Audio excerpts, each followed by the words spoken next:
Salve Maria, meu nome é Lucas e faço parte da equipe de iniciação cristã da Paróquia Nossa Senhora de Fátima em Tomás Coelho e vou dar seguimento a uma série de vídeos que estamos gravando a respeito da doutrina social da Igreja. Em primeiro lugar, eu gostaria de falar que a intenção não é esgotar o assunto, mas dar uma introdução sobre esse âmbito da igreja, esse âmbito social no qual a igreja se pronuncia também, ela tem voz a respeito do âmbito social do homem, né? E cabe ressaltar também que a doutrina social da igreja, né, o compêndio da doutrina social da igreja, ele não foi um documento elaborado do zero, criado do zero só para a igreja ter um pronunciamento em matéria social, mas é uma compilação, de vários documentos, vários pronunciamentos de papas e de concílios que ao longo da história foram promulgados e foram redigidos em matéria social ao longo de toda a história da igreja. Então, o compêndio da doutrina social da igreja, ele veio fazer uma compilação, reunir todos esses documentos e organizá-los conforme os seus assuntos. E também veio falar da festa de Cristo Rei, a ser celebrada agora no dia 22/11, e o que ela tem a ver com a doutrina social da igreja. Ela foi promulgada no ano de 1925 pelo Papa Pio IX, através da encíclica Quos Primas, significa no primeiro ou na primeira, em latim.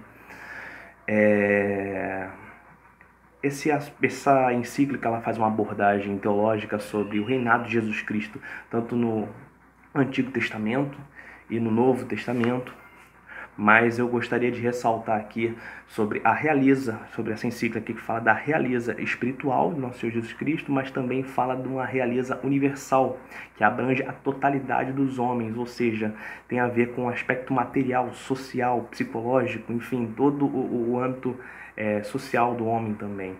E os benefícios sociais dessa doutrina, da realeza de Jesus Cristo, não da doutrina, mas da realeza de nosso Jesus Cristo.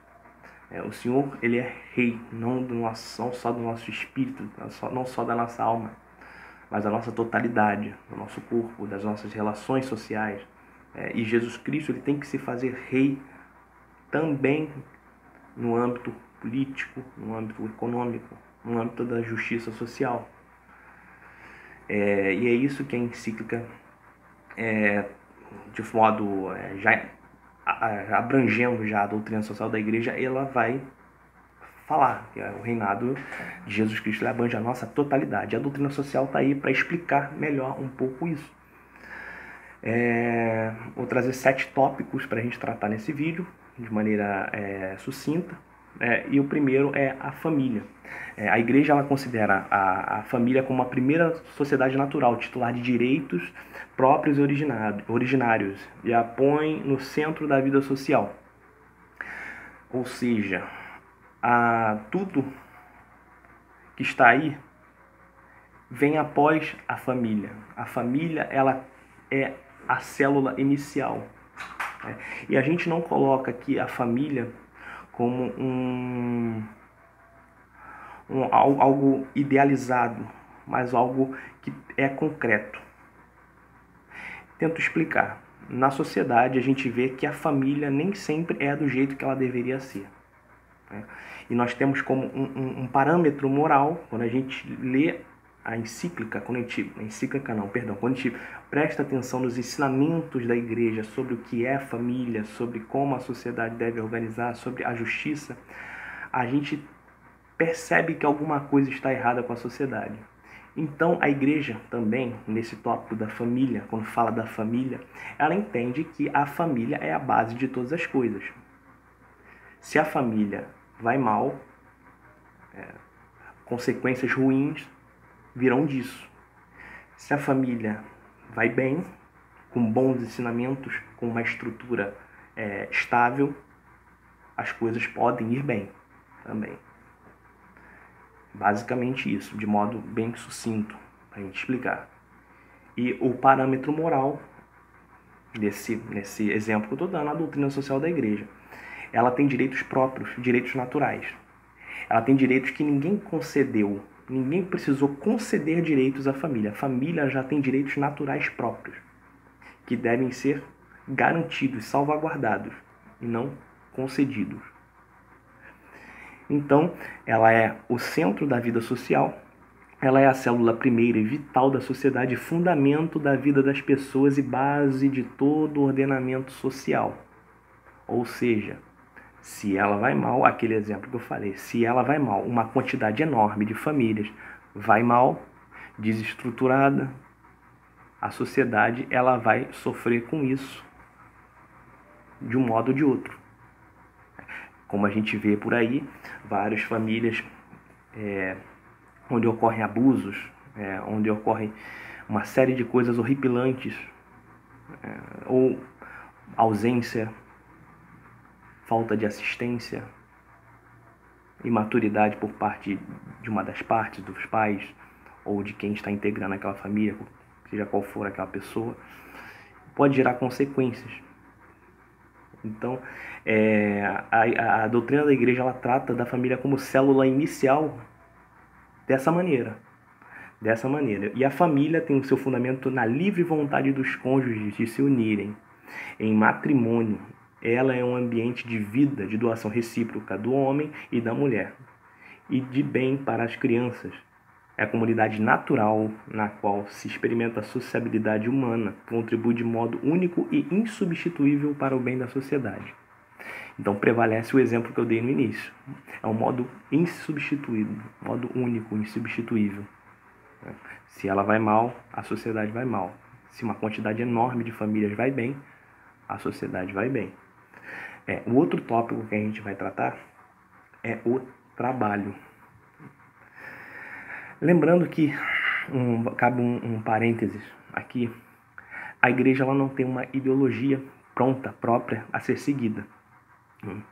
E o que a igreja coloca na doutrina social, a sua doutrina social são parâmetros morais na qual dos quais a pessoa vai se guiar, a pessoa vai se orientar.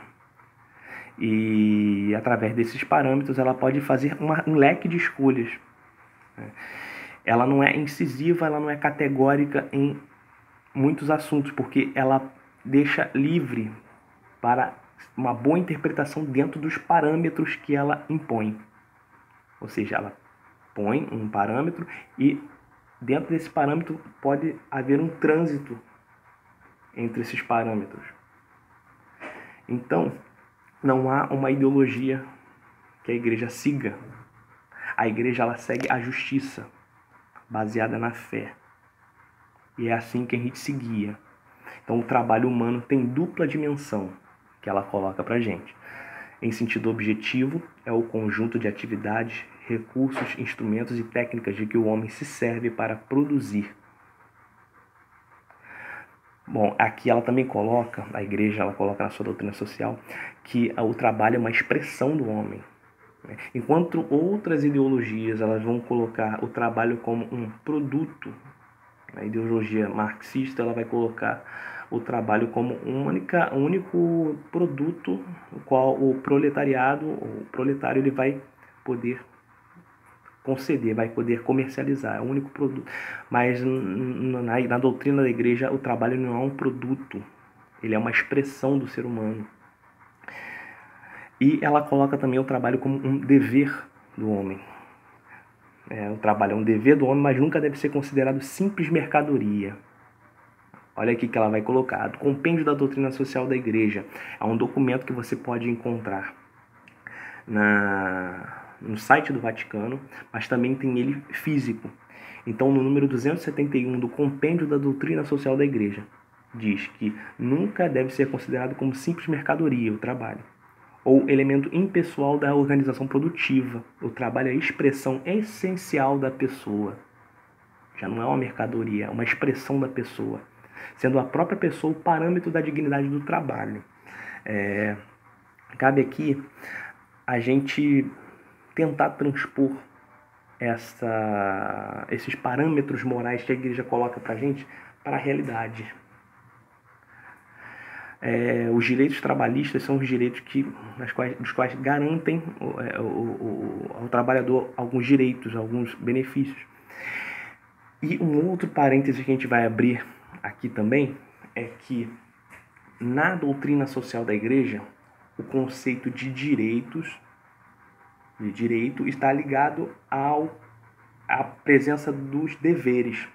Direitos e deveres devem existir juntos e de forma inseparável. Se a pessoa tem direito é porque ela tem deveres. Se uma pessoa tem deveres, ela tem que ter direitos também. Entende? Então, não há que se falar em, por exemplo, que a gente fala por aí, que falam por aí. E eu vou falar mais à frente sobre o meio ambiente. Animais não possuem direitos. A questão do bem-estar animal é um dever nosso. Olha só a diferença. Eu gosto muito dos animais, mas não há que se falar em direito dos animais. Direitos e deveres estão juntos. Animal não pode exercer um dever. Você não pode dizer para um animal ir votar. Você não pode dizer para um animal não cometer crimes ou pagar impostos. Não faz sentido. Se ele não pode cumprir com esses deveres, então ele não pode ter direitos. Direitos e deveres estão juntos e inseparáveis. Essa é a compreensão da doutrina da igreja. Então, o bem-estar animal, que é uma coisa muito justa, que eu gosto também dessas políticas de bem-estar animal, que o poder público também faça políticas para o bem-estar animal, isso é muito bom, eu gosto. Mas não a parte de um direito que os animais têm, mas de um dever nosso para o animal e com o meio ambiente, que eu vou falar depois. Então, a economia, o objeto da economia é a formação da riqueza e o seu incremento progressivo em termos não apenas quantitativos, mas qualitativos. Eu vou colocar isso de uma maneira mais prática para a gente entender, porque às vezes o compêndio da doutrina social da igreja tem algumas coisas mais rebuscadas e mais complexas. Algumas são fáceis de entender, mas outras são bem mais difíceis. Mas o dinheiro, ele não é um fim em si mesmo, né? O enriquecimento em si, ele não é moralmente errado. Tudo isso é moralmente correto se orientado para o desenvolvimento global e solidário do homem. Ou seja, o que tem que estar sendo observado, o que deve estar sendo observado nesse crescimento progressivo é o crescimento do homem. E o crescimento também da sociedade em que ele vive e atua. O ensinamento social católico considera a liberdade da pessoa no campo econômico como um valor fundamental. Colocamos aí como um valor fundamental. O homem é livre para empreender, o homem é livre para investir o seu dinheiro. Mas o ensinamento social católico, ele considera a liberdade da pessoa como valor fundamental e reconhece a justa função do lucro.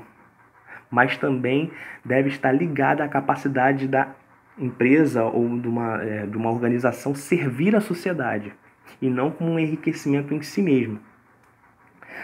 Defende o livre mercado, ela defende o comércio, ela defende que você venda e compre, tenha propriedades. Como eu falei, a igreja ela não possui uma doutrina marxista, comunista, como algumas pessoas querem interpretar, mas ela também não possui uma doutrina liberal. Então, um exemplo que eu gostaria de falar também sobre os desabrigados, por exemplo. Muitos dos nossos políticos católicos eles têm militado contra a legalização do aborto, que é algo justo, contra a legalização do aborto, que faz parte da nossa doutrina da igreja. Ser contra o aborto é defesa da vida em todos os seus estágios.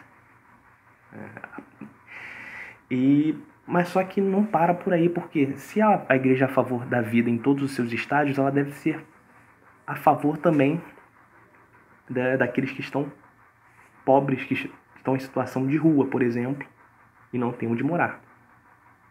Isso também faz parte da nossa doutrina. E o que fazer quando se tem desabrigados, mas se tem imóveis inutilizados por décadas, abandonados por várias décadas? Uma quantidade enorme de imóveis, inclusive imóveis públicos. A nossa Constituição ela tem parâmetros bem delineados.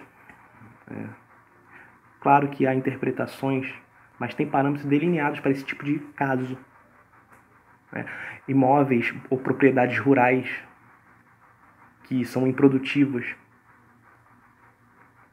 e que devem desempenhar um valor social frente àqueles que não têm uma terra para morar, não têm uma casa. Isso tudo a nossa doutrina ela também abrange também, porque esses imóveis abandonados eles ficam à mercê da especulação imobiliária, financeira. E a nossa doutrina fala que o enriquecimento ele é lícito, mas em primeiro lugar vem o progresso do ser humano. Então, não há um valor absoluto aí. Se vidas humanas estão em jogo, deve-se empreender esforços para que esse problema seja sanado. Um outro âmbito que a gente vai falar é o âmbito da política. Bom, a comunidade política é a unidade orgânica e organizadora de um verdadeiro povo. Ou seja, a gente fala aí de uma hierarquia. De hierarquia que é algo que está no coração do homem. Não é possível o homem pensar numa realidade sem hierarquias. Então, como é que eu falo isso? Na sua vida você estabelece hierarquias sobre assuntos, sobre coisas que você deve tratar. Hierarquias não abrangem somente pessoas, mas também coisas, assuntos que você deve cuidar. Uma fatura, um boleto que você esqueceu de pagar, que já está vencido, é mais urgente de pagar do que um boleto que não venceu. Ou seja, você sempre vai estabelecer hierarquias para uma série de coisas na sua vida. E essa hierarquia que está no nosso coração, ela vai entrar no âmbito também da política. O dever da política é seguir o bem comum, atuando em vista de um ambiente humano em que seja oferecida aos cidadãos a possibilidade de um real exercício dos direitos humanos e de um pleno cumprimento dos respectivos deveres. Ou seja, um ambiente propício para que o homem possa gozar dos seus direitos e exercer os seus deveres. O ensinamento social católico reconhece o valor do sistema da democracia. Não um valor, ele possui um valor, mas não é um valor absoluto, mas é o melhor sistema que temos hoje. E a validade do princípio da divisão dos poderes e do Estado. Afirma que a comunidade política é constituída para estar a serviço da sociedade civil. Entramos aqui também no âmbito do autoritarismo, por exemplo, quando a gente fala de serviço à sociedade, a gente tem como pensar no autoritarismo político, no qual coloca a sociedade para servir o governo. E a igreja ela faz um pronunciamento aqui, um pronunciamento enfático, que ela é constituída para estar a serviço da sociedade civil. A igreja e a comunidade política são de natureza diversa, quer pela configuração, quer pela finalidade que buscam. Ou seja, são de natureza diferente, mas isso não impede que haja um diálogo entre a política e a igreja. A política é secular e a igreja. Quando a igreja é deixada de lado, muito se perde. A sociedade perde, porque a visão da fé ela é uma visão, sim, enriquecedora. E é possível, sim, um diálogo sadio. O princípio da subsidiariedade está aí para isso. Então, a sociedade perde quando a igreja é deixada de lado. Inclusive, a festa de Cristo Rei, ela foi instituída num contexto onde os valores da Revolução Francesa, eles estavam cada vez mais se estabelecendo na sociedade, nessa separação radical entre igreja e Estado.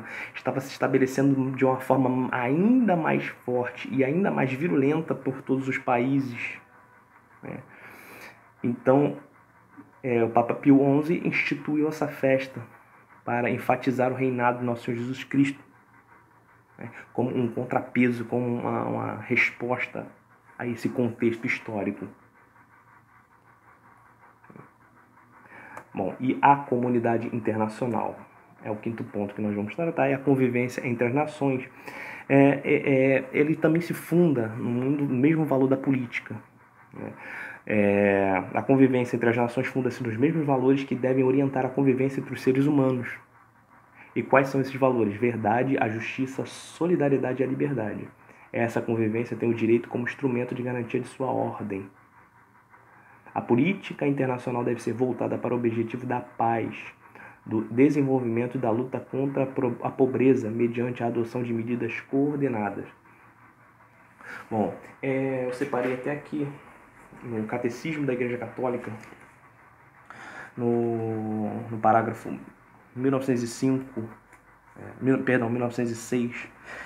Vamos pegar esses dois, 1905 e 1906. Né? Em conformidade com a natureza social do homem, esse parágrafo ele fala sobre o bem comum. Então, se tratando de política e comunidade internacional, a gente vai resumir esses dois pontos como pontos em vista ao bem comum. Tá? Então, em conformidade com a natureza social do homem, o bem de cada um está necessariamente relacionado com o bem comum. Este só pode ser definido em referência à pessoa humana. Um parêntese que eu abro aqui é que a sociedade, o fim de toda a sociedade é o ser humano. Então, é o bem do ser humano. Ele é o fim. Ele não é um meio para alcançar riquezas, ele não é um meio para alcançar poder. Ele é o fim. O bem-estar do ser humano é o fim último da política, da sociedade.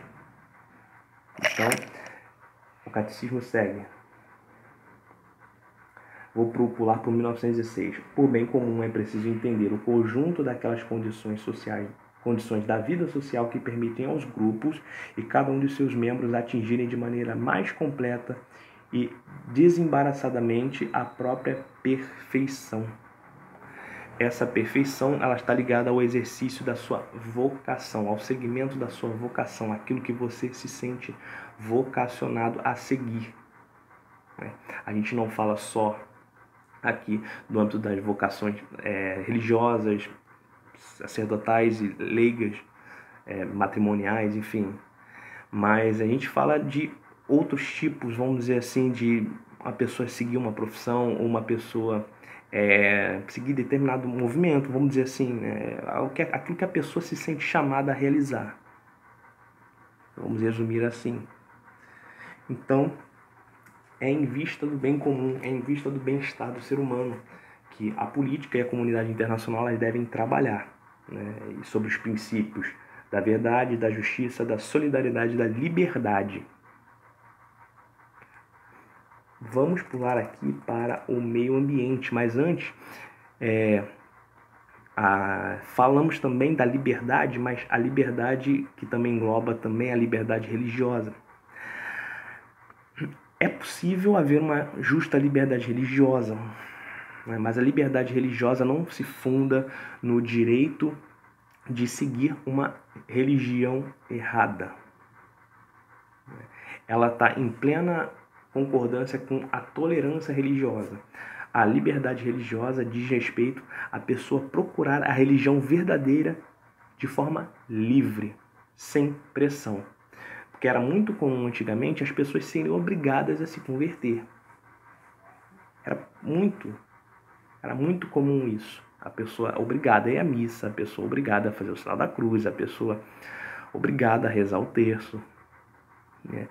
Então se finda no direito da pessoa procurar a religião, a fé verdadeira, mas que ela venha se converter de verdade. E não porque for obrigada. e não se funda em seguir religiões erradas. O direito de uma pessoa é seguir uma religião errada. Ele está em plena concordância com a tolerância religiosa também, não se anula mutuamente, porque existem religiões que não são possíveis de serem seguidas na nossa sociedade. Por exemplo, uma religião que engloba sacrifícios humanos, ela não pode ser aceita de maneira alguma. Então não há se haver tolerância com um tipo de religião dessa. Mas existem outras religiões que é possível viver harmonicamente. Algumas religiões afrodescendentes, de matriz africana, por exemplo, pode haver uma boa convivência com muitas delas. É como há, não há problema nenhum. Questão de convivência mesmo. Mas, então vamos tratar agora do meio ambiente. Como eu havia pontuado, a Igreja Católica afirma que cuidar do meio ambiente é um desafio para toda a humanidade. Trata-se de um dever comum e universal, de respeitar um bem que é coletivo e destinado a todos. O que eu já havia explicado. Não é um direito que a natureza tem, inclusive os animais. É um dever nosso. Um dever que pode ser um dever grave. Mas é um dever. Se funda no nosso dever e não no direito que esses seres possuem. Perante os graves problemas ecológicos, o ensinamento católico defende uma mudança de mentalidade que induz a adotar novos estilos de vida. E a paz. A paz é um valor universal, é fruto da justiça, entendido em sentido amplo como respeito ao equilíbrio de todas as dimensões da pessoa humana. Ou seja, a paz não é só quando não há guerra, não há tiro, não há bomba, mas ela engloba todo o âmbito da vida humana, a tranquilidade de consciência também. Muitas pessoas podem não ter uma consciência tão tranquila.